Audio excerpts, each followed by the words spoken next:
Thank you, Mr. Speaker. Members, I know this amendment has gotten a lot of attention over the last few days.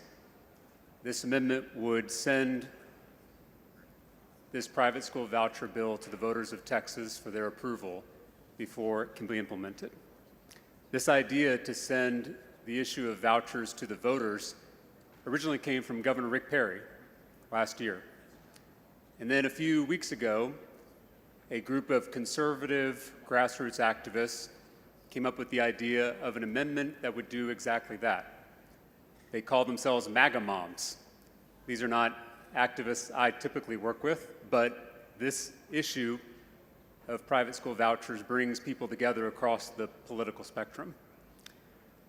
A few days ago, there was growing bipartisan support in this chamber for this common sense idea.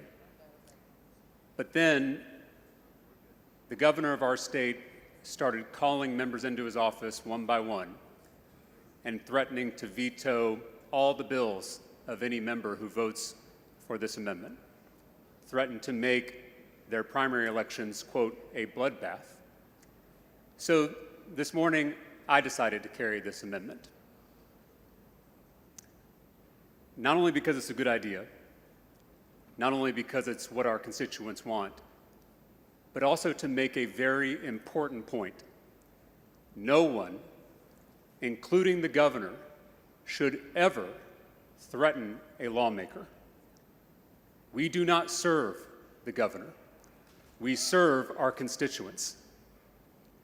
The governor is saying that putting vouchers to the voters is unconstitutional. That's not true. The way I know it's not true is because, as Attorney General, Greg Abbott wrote about statewide referenda and never raised constitutional concerns. The governor is saying there is no historical precedent for sending vouchers to the voters. That's also not true. There were statewide referenda in 1986, 1989, and 2006 on controversial topics. Lastly, the governor is saying Texans have already voted on vouchers. That's also not true.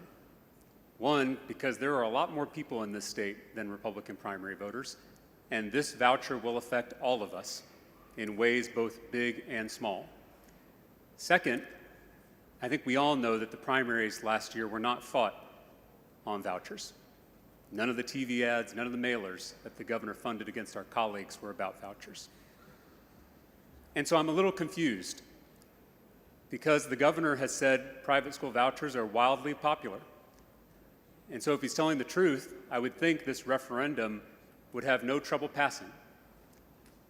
I would also think the governor would welcome an opportunity to finally have a mandate on this controversial topic.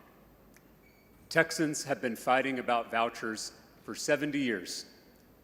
The first voucher bill was proposed in this Capitol in 1957.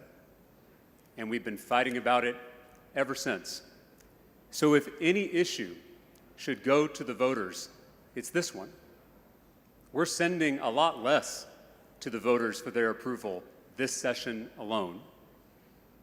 And believe me, this body has been very clear that anytime taxes may go up, the taxpayers should have a say.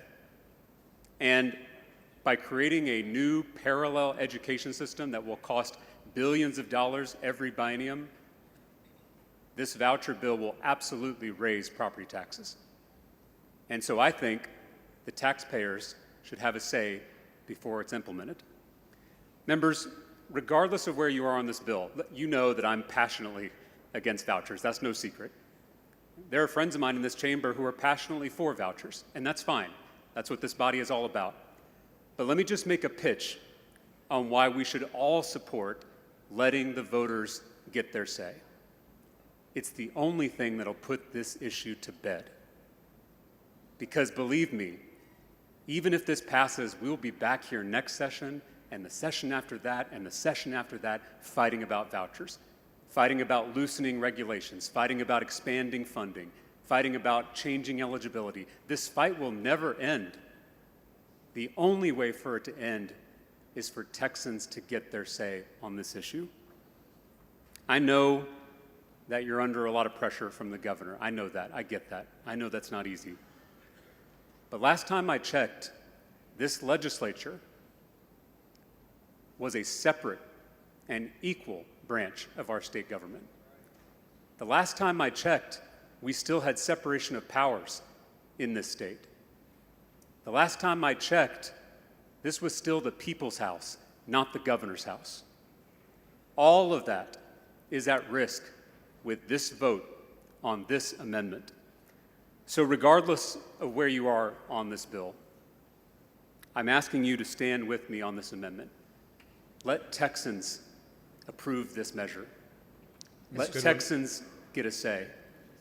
I urge you to vote for this amendment for our constituents, for our Constitution, and for this House.